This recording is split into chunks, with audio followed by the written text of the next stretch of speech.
Yeah. I love my HBCU. And boy, I love it, love it. I love it, love it. I love my HBCU. And man, I hope my team they won one. I hope my team they won one. Yeah. Man. I hope my team they won one. I hope my team they won one. I tune into the HBCU Sports Lab to see if my team won or lost. If they lost, I'm quiet as a mouse. But if they won, keep tab. I'ma do the dab, yeah. Dr. Cavil, he know what he be talking about. Mike and Charles, they know what they be talking about.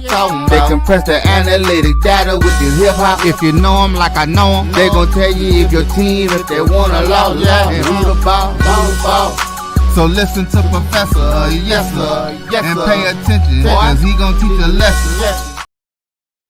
This is Dr. Cavil with Inside the HBCU Sports Lab with Mike Washington and Charles Bishop. Mike Washington is out on assignment, so we're going to have our other guests jump in here to combat some lineups since we're getting ready to get in baseball season, but we're in basketball. But you see representing a little bit, I'm going to give y'all some basketball, football intake to take you back a little bit. But with that saying, let me say welcome to Dr. Ville's Inside the HBCU Sports Lab, as I like to do. Welcome to episode 773 of Inside the HBCU Sports Lab with Mike Washington, Charles Bishop.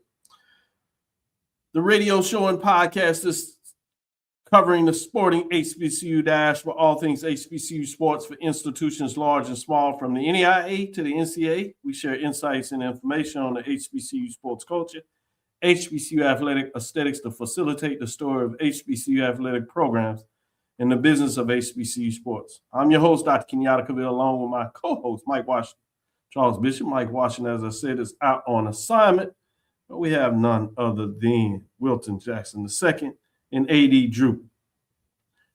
We're filming from our home studios and sending a signal live to Case-Wade's 1230 a.m. studios with the Texas Radio Hall of Famer, multi-Hall of Famer, I should say, Ralph Cooper, in a beautiful home at Texas Southern University from Houston, Texas.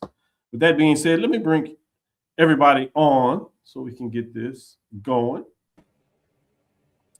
You see none other than Charles Bishop, Wilton Jackson II, and A.D. Drew. A.D. Drew is literally on assignment as he's on the road with the Morehouse Maroon Tigers, and they're taking on Miles College. Should be fascinating, as you see. Yeah, I see the bear. I see the logo Miles right in there. Good job. Good location, prime time seating.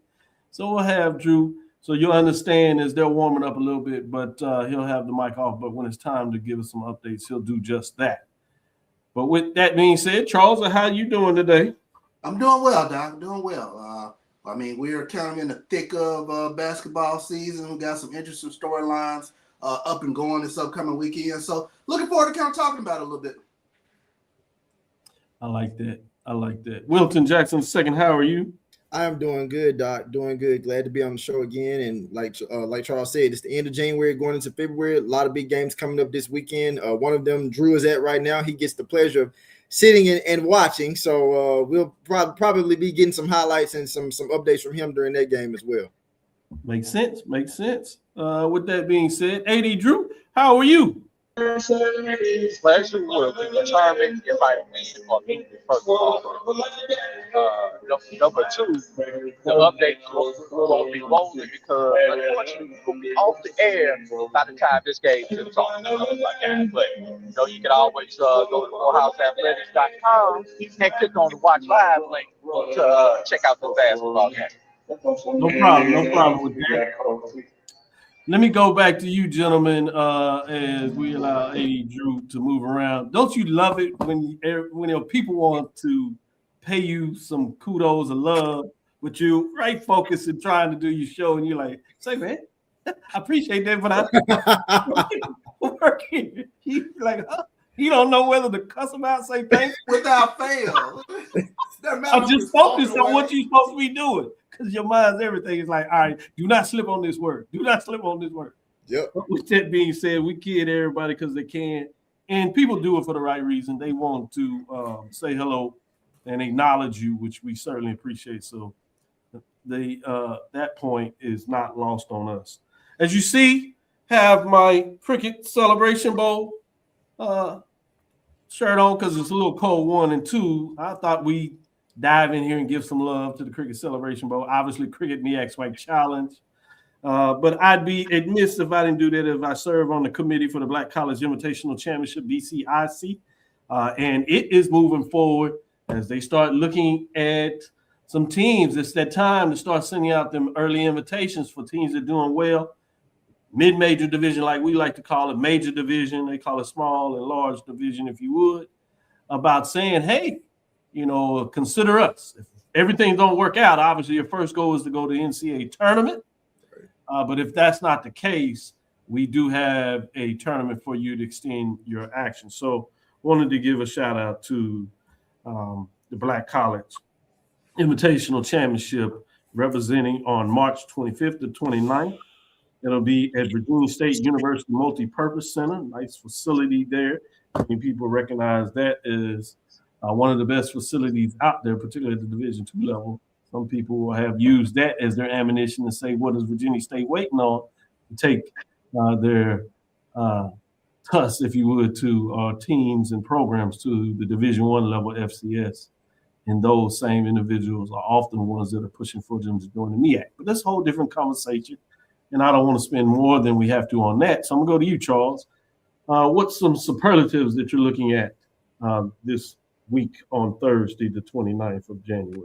No doubt. Well, let's take a look at the SWAC Men's Weekly Basketball Honors. As the SWAC is tabbed, Jackson State's Deshaun Ruffin, Bethune-Cookman's Dr. Bradley, and Texas Southern's Troy Humstead as the SWAC Men's Basketball Weekly Awards. Let's take a look at what they did. Deshaun Ruffin, impressive in a pair of games against Florida A&M and Bethune-Cookman, where he averaged 24.5 points per game as Jackson State went 1-1 over the weekend. The impact player of the week was Dr. Bradley. Significant presence on both ends of the floor for Bethune-Cookman this past week as he averaged 18 points per game to go along with 2.5 steals and 1.5 blocks over the past weekend. Newcomer of the week is Troy Humstead from Texas Southern. He helped Texas Southern offensively in both contests. He averaged 13.5 points per game while also contributing 11 rebounds per game. So those were your SWAC weekly honors on the men's side. Oh, while I'm doing my little cheat code with the Thursday SWAC women's basketball, I get to watch a little bit on SWAC TV while I scroll and do my ESPN updates. So let me go to Wilton Jackson while I'm doing all that. Mr. Second, Wilton Jackson the second, as they say. How are you doing today, and what are your thoughts in terms of some updates this week? So I'm doing good, Doc. I'm going to get into the men's weekly honors. So we had Norfolk State's guard Anthony McComb III was the player of the week. Howard guard Cedric Taylor III was the defensive player of the week, and Norfolk State guard Adrian Newton was the rookie of the week. McComb III, it was delivered a standout week, highlighted by a game-high 29 points and a conference victory over Coppin State. He shot 10 of 16 from the field, including 6 3-pointers, while adding 3 rebounds, 6 assists, and 3 steals. McComb also poured in 25 points in a non-conference win over Elizabeth City State, shooting 7 of 11 from the floor and contributing 7 rebounds, 3 assists, and 1 steal. Now, when we talk about Cedric Taylor III, some of us, if not all of us, know who he is because he came from Morehouse. He anchored Howard's defensive effort while also providing offensive production. He grabbed a game-high 13 rebounds with 1 steal in a non-conference win against Morehouse. Against Morgan State, Taylor added 6 rebounds, 2 steals, and 2 blocked shots. Offensively, he posted a double-double against Morehouse with 16 points and 13 rebounds, along with 7 assists, and followed with a 29-point performance versus Morgan State. Newton was efficient in limited minutes, shooting a perfect 3 of 3 from the field, including his lone 3-point attempt to score 7 points in a conference win against Coppin State. He also recorded 1 rebound, 3 assists, and 1 steal in 12 minutes of action, and those are your MEAC players of the week. Good stuff, good stuff, good stuff. Hey, Drew, do you want to give some updates for today? First of all, we still giving Cedric Taylor Award based on performance at Morehouse, or at least against Morehouse. We didn't transfer it off. But we got to train right. Just want to put it out there. What I want to talk about, you opened up talked about something happened in Virginia at Virginia State. Well, here's something kind of related to Virginia State. A lot of people may or may not know Virginia State is a land grant institution. Well, there may become a second land grant institution in Virginia. And the reason this means so much to me is because both of my degrees happen to come from land grant. Hampton University could be gained a piece of history, and unlike losing federal research support, if Virginia lawmakers approve a bill aiming to restore the HBCU land grant status after war dead of city. The Senate Bill 274 would restore Hampton as both an 1862 and an 1890 land grant institution. 1862 or the European institution version of land grant institution. Basically, Hampton was stripped of its land grant status, and they because both Hampton and Virginia State were land grant institutions up until 1920, and the government determined that they could only have one. You have one 1862, which is a white institution in your state, and one 1890 institution, which was a black institution, have land grant status. Well, anybody who knows this knows there is one state that is an exception to the rule, and that is the state of Alabama, who has Alabama A&M as an 1890, Auburn University as an 1862, and also Tuskegee has the status of an 1890, which happens to be the only non-public institution that is in 1890. So basically, this would put Hampton on the same level that Tuskegee is as far as that goes. And just to tie these all together, everybody knows that Dr. Washington is a graduate of Hampton University, and Hampton and Tuskegee was born out of Hampton University, which Tuskegee began, those who may not know, Tuskegee began Grambling State University. So I think institutions are related together. Man, great way to make all those ties, and perfectly said that. And you're right. It would really be historically purposeful that Hampton gets that recognition.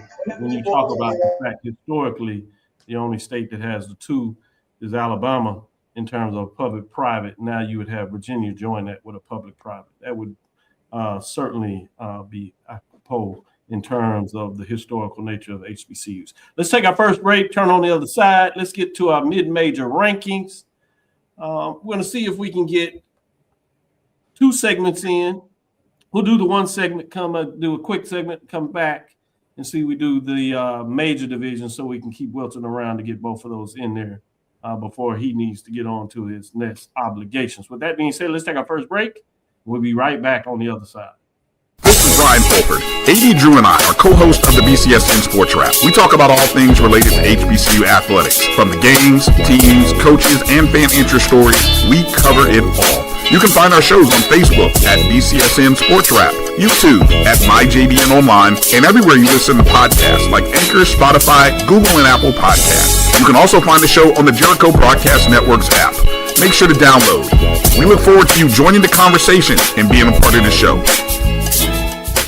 From cancer care to accidental injuries to cardiac care, we all know that there are times that you can't control what happens in your life. But with Globe Life Family Heritage, you can be prepared to weather the storm when it comes. Call Dr. Beverly Eagle Rogers at 877-300-8269 or visit the website at globelifefamilyheritage.com. With over 25 years of serving communities, Dr. Beverly Eagles Rogers is here to help you and your family through difficult times. Dr. Beverly takes pride in Globe Life being one of the few companies that returns 100% of premiums to clients that stay healthy. So for more information, call Dr. Beverly Eagle Rogers at 877-300-8269 or visit the website at globelifefamilyheritage.com. Compress the analytic data with your hip-hop. If you know them like I know them, they gon' tell you if your team, if they wanna lose, and who the ball. So listen to Professor, yes sir, and pay attention, cause he gon' teach a lesson. As we jump back in it, I'd be remiss if I didn't give you a couple of updates. We have Tennessee State and Little Rock on the women's side, with Tennessee State, the Lady Tigers, leading 34-33 with 4:54 left in the third quarter.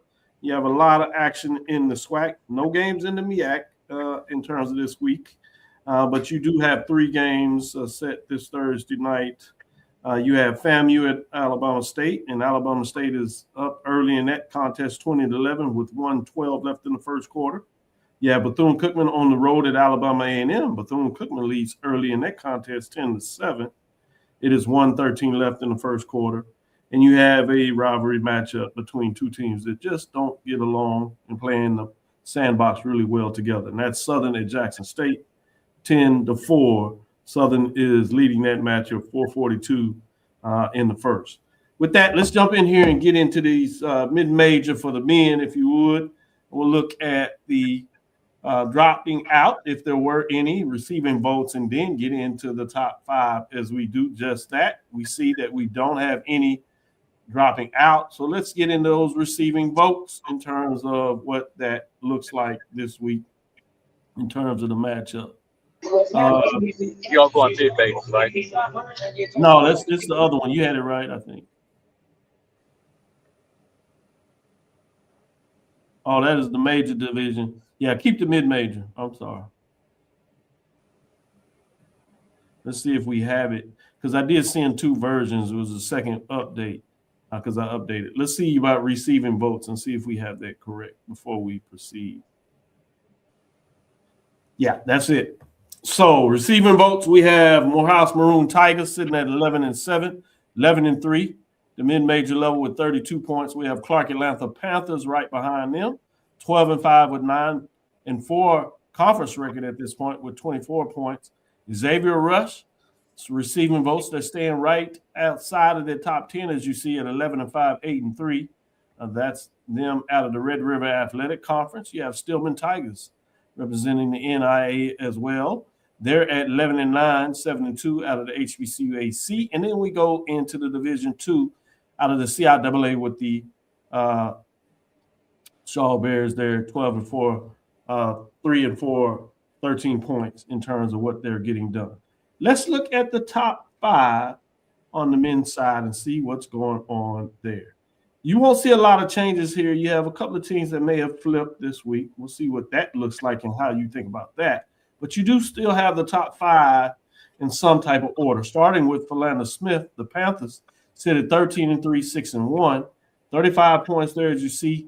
But they remain at the 5th spot, doing just enough to stay in the top 5 position. Really good basketball team, playing some good basketball this year thus far. Let's move out of the NIA programs and go into the Division II, as we have number 4, the Miles Golden Bears, it should be.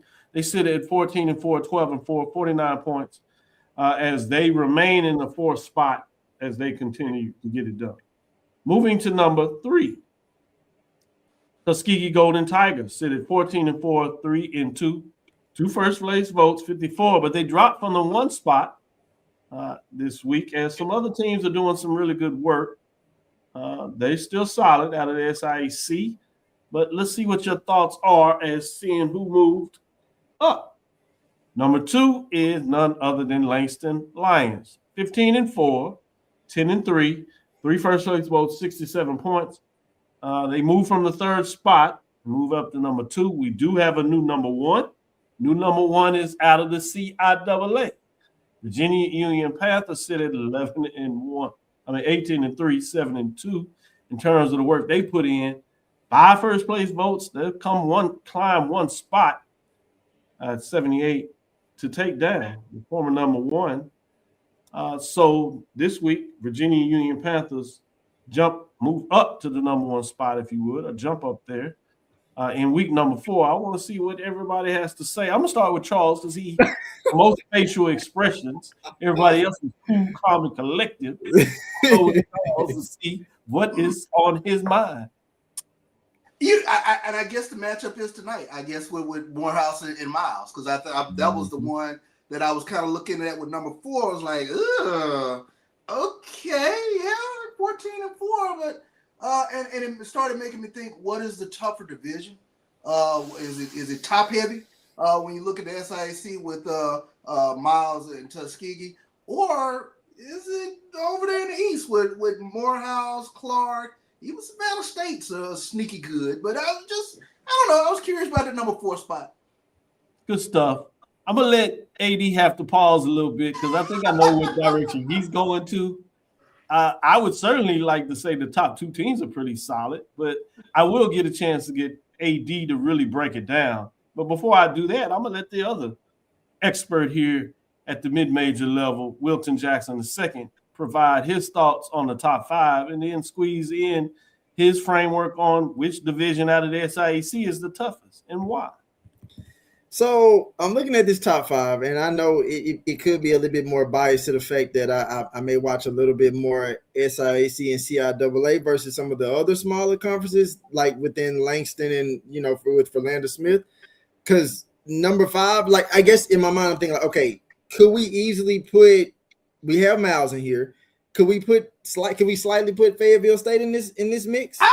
Up top 5, and could you argue to put in Morehouse? Now I know, Drew. I know you got your affiliation. So, Wilson, you know my rule. You know my rule. It's not that you can't put those top 5 in there, but if you put them in there, you got to tell us who you're putting out.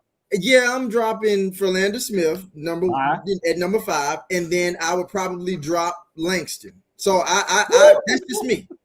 I would drop them all the way out. Yeah, out of the top 5. That's just me. He got no love for the NIA programs. I got you. I mean, 5A, 5B. Nobody agrees with me. It's your top 5. I'm not arguing with you. I'm not saying it's wrong. I just like to see the rationale so we can get the discussion in here and see what our lab listeners think. So I'm gonna say this. I'm not overly concerned about Virginia Union being number 1, but I am concerned with those 2 losses that they've had. But I know that they're gonna bounce back. So I'm good with that.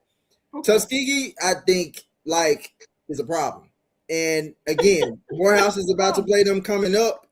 That's going to be the game to watch. That's what me and Eddie were talking about before the show started. Then you look at a Fayetteville State team that's still going to be dangerous. So, I mean, and then we know what Miles is always a team that's in the mix when it comes to the end of the season. So, in my opinion, it's still really up for grabs.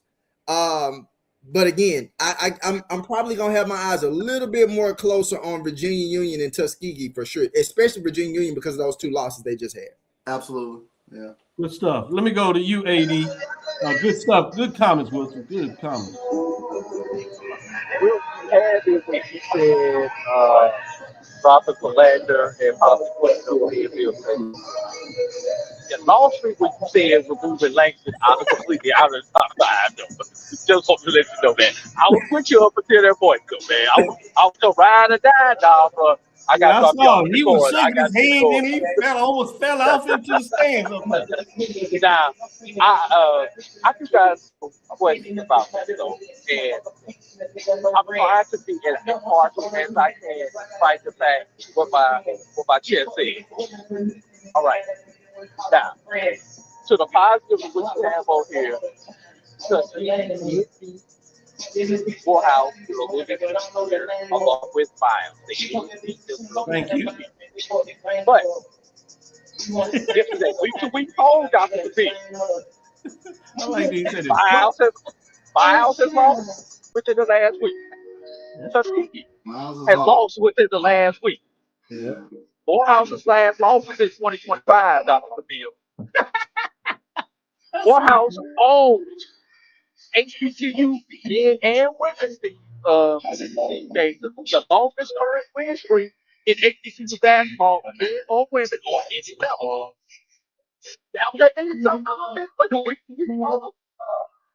I think you're leaning we to don't want the we don't want week 1 this year, week 2 this year, week 3 of this year, and we're gonna see about week 4 this year. So last thing is well, what is that? I think he's with Tuskegee. The issue was stacked together. You look at everybody ranking, everybody else is right there beating everybody, except for Morehouse, who's perfect. So I think some of those should come off. house in top five. But it's just our job out here never been tonight. And never been on Saturday. We'll take y'all talk about. Good points. Good points by all of you all.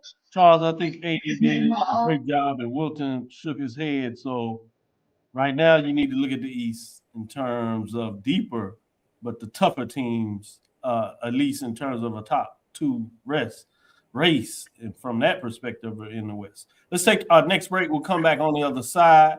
We'll get into the major division and take our last break, and we'll talk a little bit about matchups this weekend. We'll be right back after this break.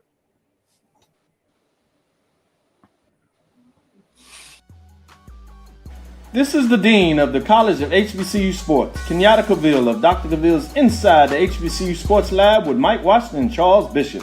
Come mix it up in the lab where the course lecture is in session every Tuesday from 6 o'clock p.m. Central Standard Time on Facebook Live, YouTube Spreaker, or the BCSN app, as we discuss all things about the HBCU sports culture, including exploring the week that was in the sporting HBCU diaspora, as well as the upcoming week of HBCU sports. With me, the Dean, the College of HBCU Sports, on Dr. Cavil's Inside the HBCU Sports Lab with Mike Washington and Charles Bishop.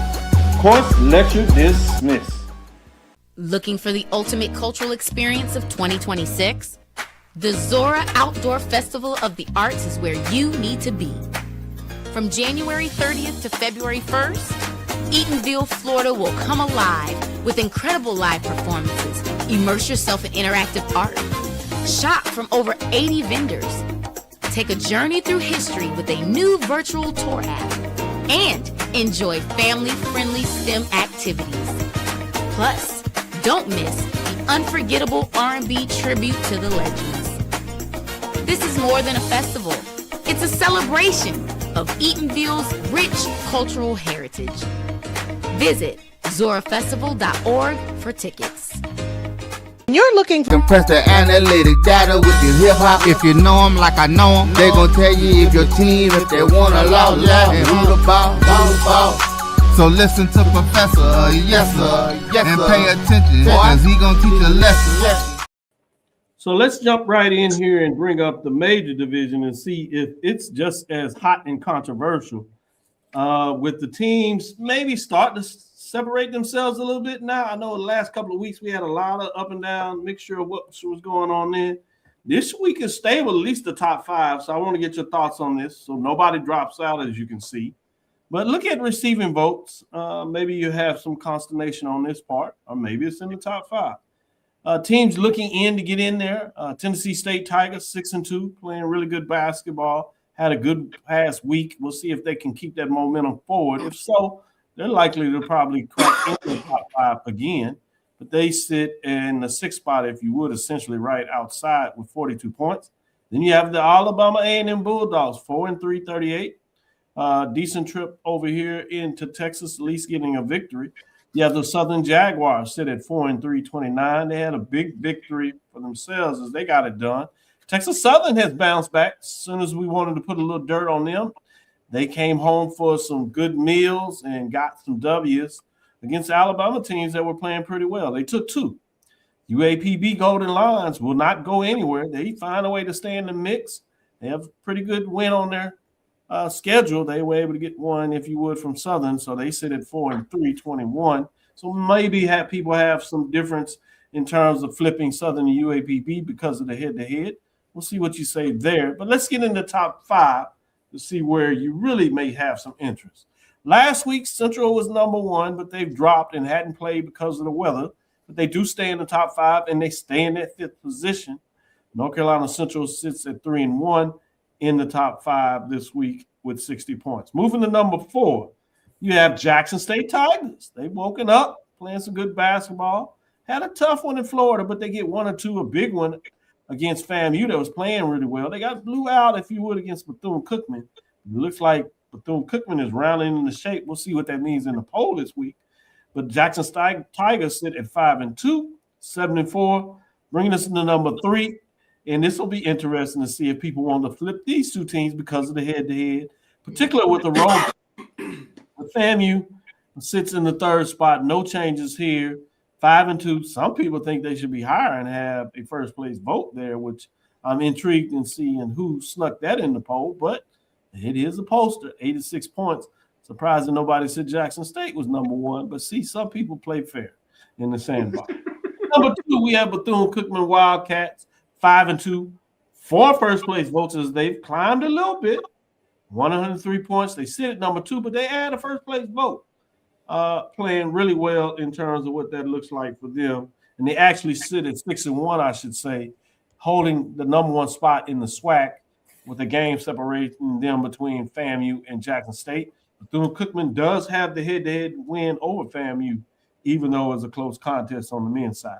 Bringing us to the number 1, Maryland Eastern Shore, still undefeated. We wanted to see that matchup with North Carolina Central to either solidify what we believe they have become this year, or see if Central is the team that is really ascending and taking that. That matchup was taken away from us because of weather, so we'll have to look for it further. But at this time, the number 1 team, as Adu showed you, is the Maryland Eastern Shore. They remain number 1 as they hold on to the number 1 spot. But they have a Bethune-Cookman Wildcat team breathing down the neck. Wilton, I'm going to start with you. You were so kind to stay along with us for this segment. Let me know your thoughts on the top 5. So I got some changes, in my opinion. So number 5, I would have. Might as well do.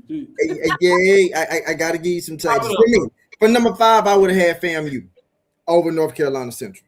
I can see that. At number 4, I would have kept Jackson State. Number 3, I would have put Bethune-Cookman. Number 2, I would have put Maryland Eastern Shore. And number 1, Dr. Cavil, I know some people might go back and forth with me about this, but it's got to be Tennessee State. Like this is me. This is just me saying this. I think it's Tennessee State because I feel like, number 1, they have the best overall net rating amongst all HBCUs. That's number 1.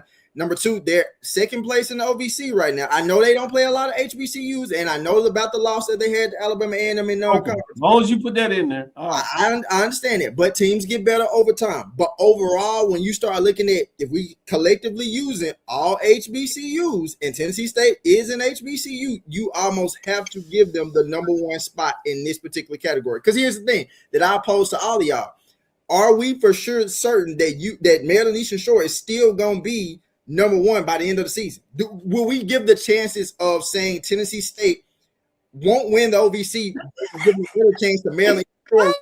Boy, these folks want some Wilton. They want some Wilton. Good argument. Only thing I will remind you, Wilton, I think you make great points, but we're not looking and projecting. This is not a projection. I know. Week poll. Now, if you're still saying this week you have Tennessee State number 1, I have no argument. I can appreciate that. I think you still say Tennessee State's number 1.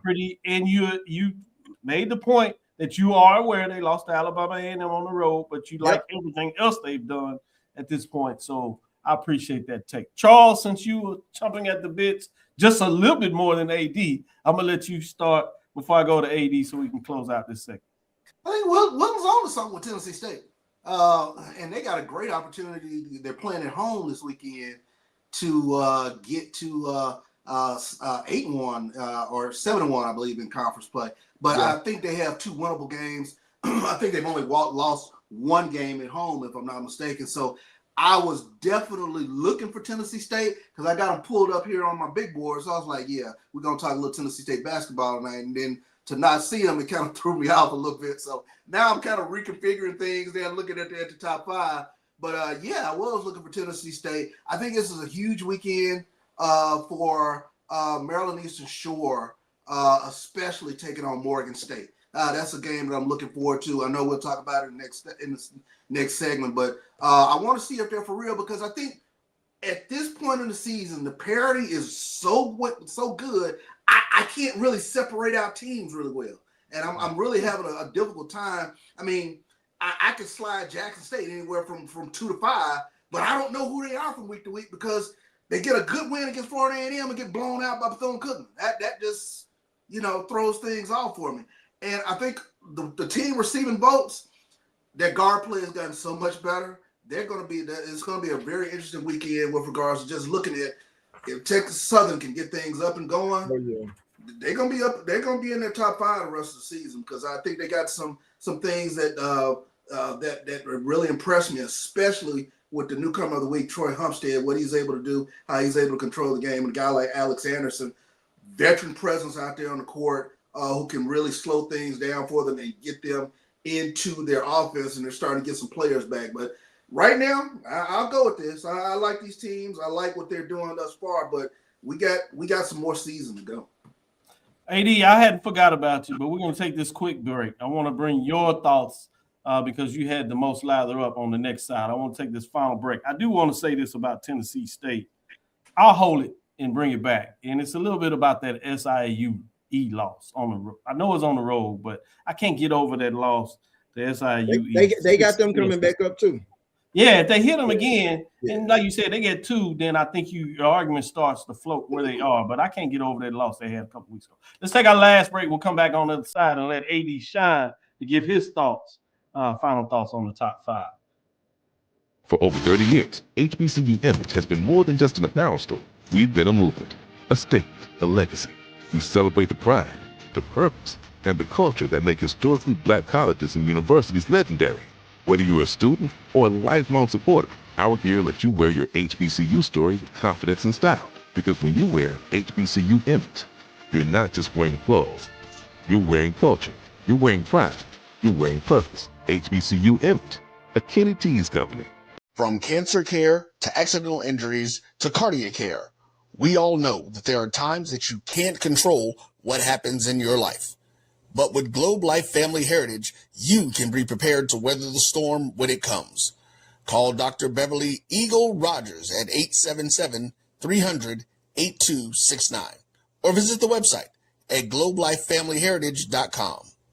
With over 25 years of serving communities, Dr. Beverly Eagles Rogers is here to help you and your family through difficult times.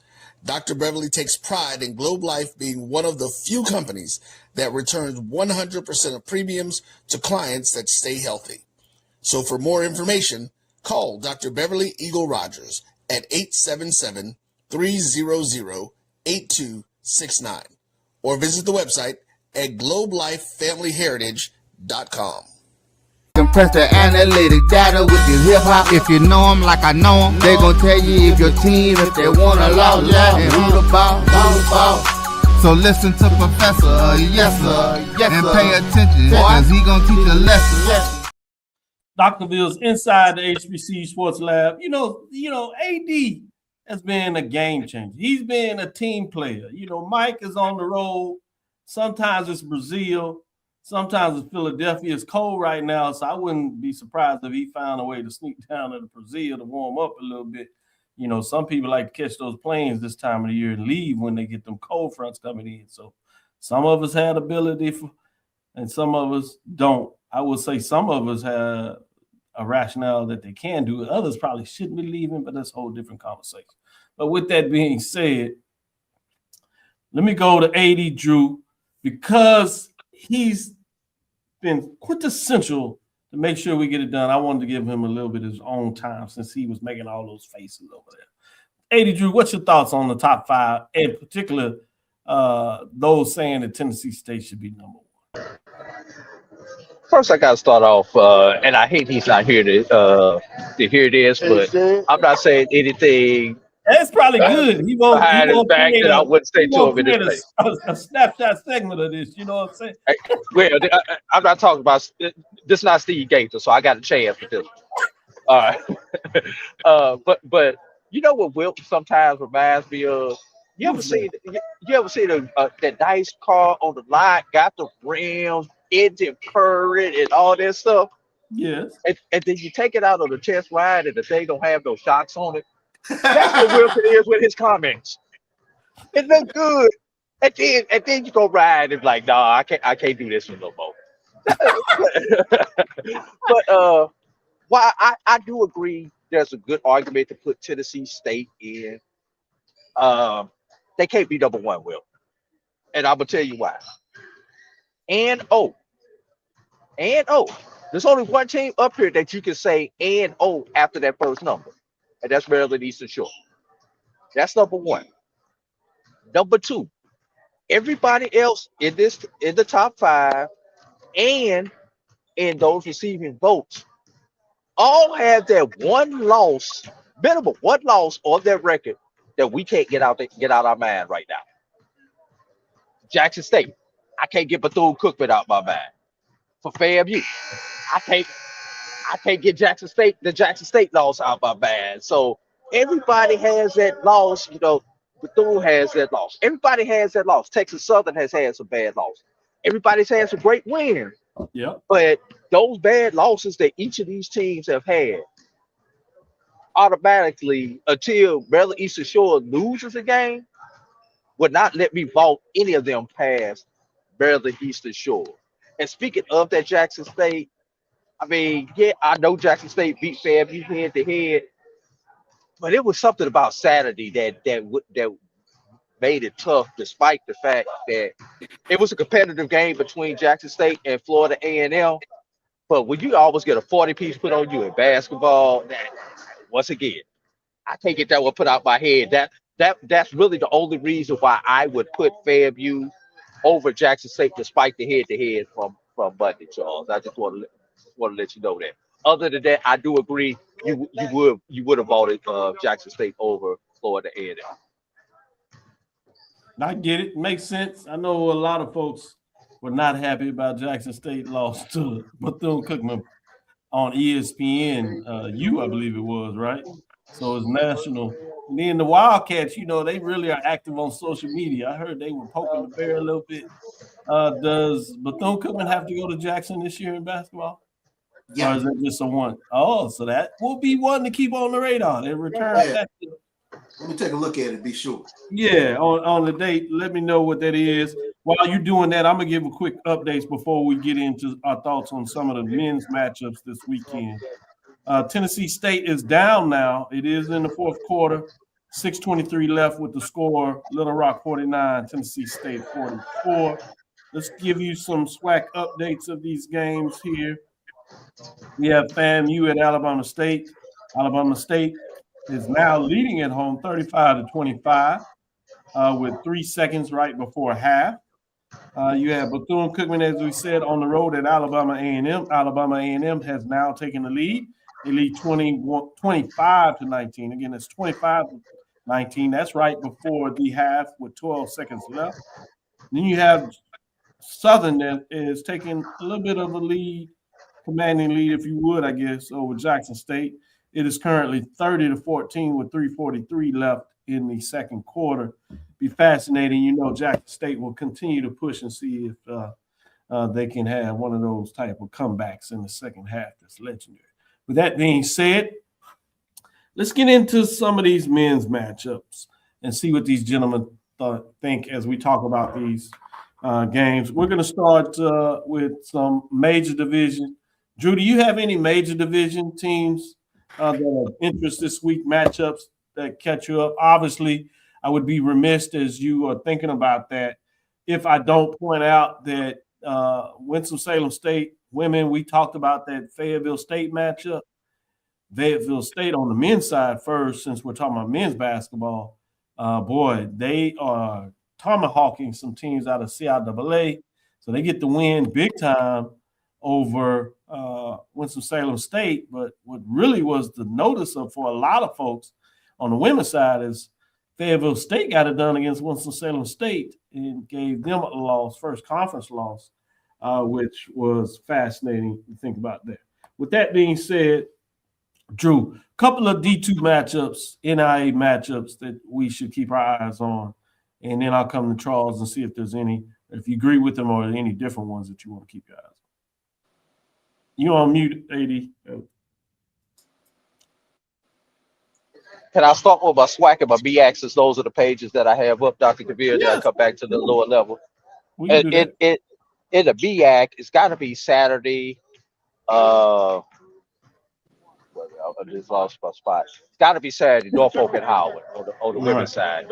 Norfolk and Howard has to be the premier matchup in the B-act this particular week of all the games. And looking at the SWAC, I mean, Jackson State Southern. The- Despite Jackson State's women has not having a tremendous year, but Jackson State Southern get together. Anything, it's one you always have to keep your eye out on. This is the perfect game for a team like Jackson State to rebound against a team like Southern and get their season started. And another game Saturday, FAMU, Alabama A&M, the battle of the 1890s. We start off the show talking about 1890. So what about those two 1890s getting together on Saturday afternoon? So those are the couple of games on the upper division. And while Charles comments, I'll pull up my SIAC and CIAA. I like the ones that you brought up. I'm interested in the FAMU Alabama A&M matchup too. Both teams are playing solidly. FAMU really, especially. Both of them want to bounce back from some tough losses on FAMU at home and Alabama A&M on the road. So, Charles, you in agreement, or do you have some different ones at the Division One level, and then we'll come back and attack the mid majors? Maybe. Yeah, for me, I think this is a good one. Taking a look at Maryland Eastern Shore and Morgan State. That's the one that jumps out for me over there in the MEAC. And we'll see if Norfolk State can get some sort of resurgence going this weekend. North Carolina Central. They need to start, Charles. At some point, it becomes hard other than just making a really big run in the tournament. But in terms of trying to have some influence on the regular season, I like that both of you all pointed to this game in terms of Norfolk. If nothing else, obviously you have the rival between what they've done against each other of commanding the lead the last couple of years. Yeah. Then you push a little further into it in the impact of both teams struggling to some degree. So both teams are really needing a win. So it'll be fascinating to see who can maybe jumpstart the second half of the season moving forward to make a move. So I like that. What are your thoughts in terms of that Southern Jackson State matchup on Monday? Yeah, that's the seasons for the women, but on the men's side they play on Monday. What are your thoughts of that? Yeah, huge matchup when you talk about Southern and Jackson State, and like Drew said, I don't care if it's Tiddlywinks. Those are two teams. They're just going to go at each other's heads. But I mean, I think that's a fun one. I think Saturday, Texas Southern going down to Prairie View actually would be a really good one as well, because I'm really curious to see if Texas Southern is starting to put things together. It was really impressive over the past week with Alabama schools coming in. Huge second half game against Alabama A&M where they put up 57 points in the second half, shot 70%. That carried over to Alabama State on the following game on this past Tuesday. Alabama State was not in that game whatsoever because Texas Southern guards, they've just taken it up a notch right now. So I'm just really curious to see if Texas Southern can keep that going over the weekend. Another one I want you to focus on a little bit is that Grambling Jackson State. Obviously, we know what this means on the football side, but they always play some really good games men's side. Just that Louisiana trip is fascinating. This is a Saturday matchup, so you're going to have a really good crowd for this in Jackson. And Grambling wants to kind of start turning that engine a little bit. They started really well, but they've kind of taken a dip. This is a chance to really make a statement and saying, no, we're going to be in this for the long run and close out the first half of the season solid. But where are you with this matchup? Yeah, that's another good one. And like you said, Grambling started out 2-0 in conference play, but they've dropped 3 in a row. So just curious to see where they are right now. I don't know what happened, the Florida trip, but that kind of level set Grambling's basketball program. So it's almost they paid so much attention because we at least hyped it up. I wonder if it was almost too much attention paid for that, and when it didn't work out, that they still were trying to solve it. So this would be a time to do it. So I like the points that you're making there. Let me go back to you, Drew, in terms of mid-major matchups. Where are you in terms of some of the mid-major matchups that we should keep our eyes as we're getting in here? Well, first thing I noticed is when I looked at the SIAC schedule, I did not realize that there were postponements tonight already in some key matchups. The key matchup that has been postponed tonight is Allen versus Lane on the women's side. You've got two teams who are Lane in second place in the West, and Allen, I believe, is second place in the East. So that would have been a top matchup. Don't know when that game is going to be made up. So, and also keep an eye on the SIAC because there's, once again, potential weather coming through this weekend. And if games get canceled again, this Saturday in the SIAC, it's going to be hell trying to get those games rescheduled, given how tight the conference schedule already is. So, moving on. Obviously, Saturday, Albany State, Fort Valley, anything is just like Jackson State and Southern. That's one of those games. Don't throw the records out the window. You want to be there for that particular matchup. Other than that, it's in the SIC. It's about seeing these top teams continue to do what they need to do, with your Edward Waters, with your Clark Atlanta, with your Lane and your Alice. Those should all be winnable games for them this weekend. Switch it over to the CIAA quickly, Dr. Cavil. Uh, Fayetteville defeated Claflin today, which was a key game that I wanted to keep an eye out on. And Winston-Salem has gotten back into their winning ways, trying to start a new streak. So Saturday, I'm looking for Shaw Fayetteville as the one future matchup on the women's side.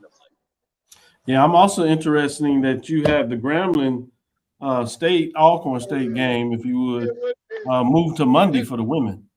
So that's fascinating. You're going, it looks like you're doing the 5-7. I wonder what is creating that scenario and how that looks moving forward. But that's something that kind of caught my eye and noticed that they were not playing tonight. They moved their game to Saturday. So, Charles, any thoughts as we move to Monday for the men? Where are you in terms of some of these Monday? I know you teased out the one with Jackson State. I'm going to give you these other matchups as we talk about that Monday. And I always like to look at Monday, Charles. You've told me a long time ago that Monday, particularly now for the men, is the one that you always keep your eyes on. I like to focus on it a little differently than we do. So we have Florida A&M at Alabama State. We have Bethune-Cookman at Alabama A&M. We have Grambling at Alcorn, Southern and Jackson State. To your point, was the Monday game that, fam, you got tripped out on against Jackson State. This is after Jackson State. But that's not supposed to happen at home. Cookman. So, yeah, that's that home weird when it always, it seems at least one or two since Charles had brought to my attention a couple of years ago. And I'm always fascinated about this Monday mix, particularly in the Saturday Monday. And I hadn't figured it out for the women yet because they do the Thursday. Is there's some type of Thursday two-step that we need to start looking at for the women.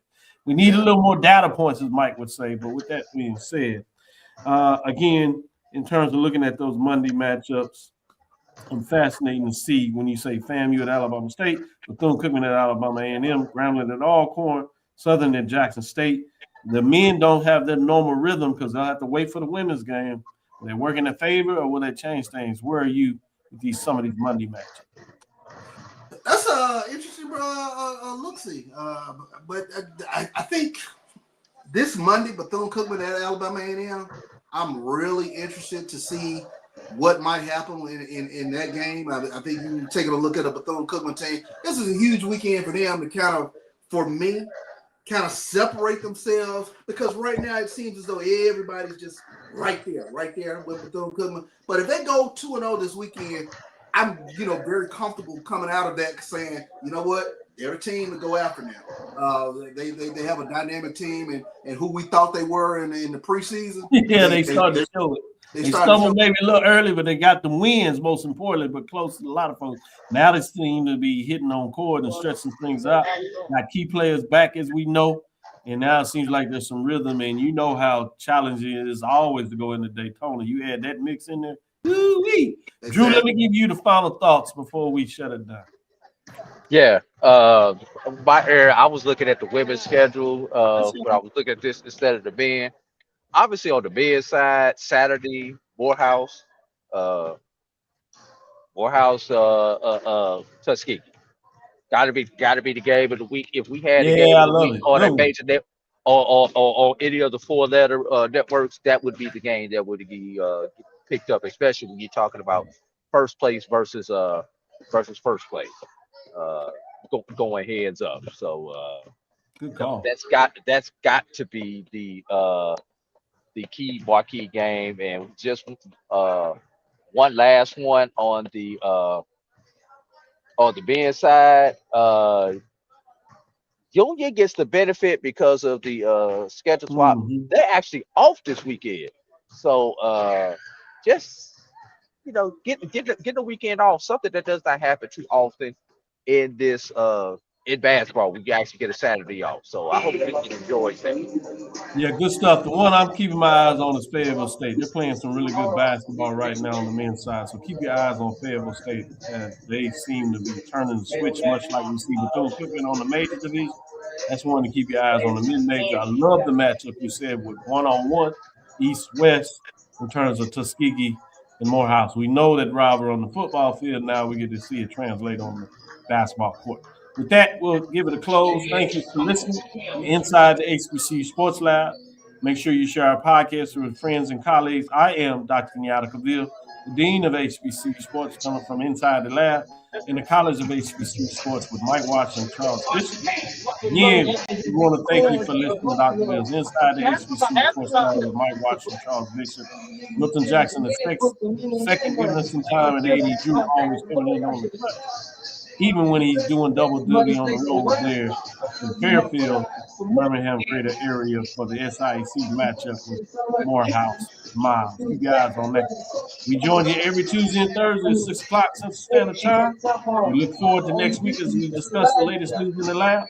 Follow me, Dr. Kenyatta Cavil, that's DRKENYATTACAVIL, and Threads, Facebook, and Instagram.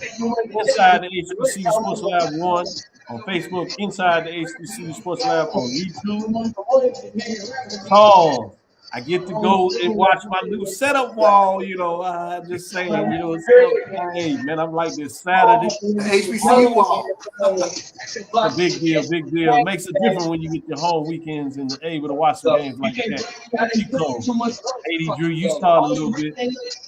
Spoiling myself after a busy fall season. With that being said, dream big, continue to move forward. We will talk with you soon. Charles? Of course. Drew? Lecture. Dismissed. That's a good one. Watch you out of here, Drew. Tiger.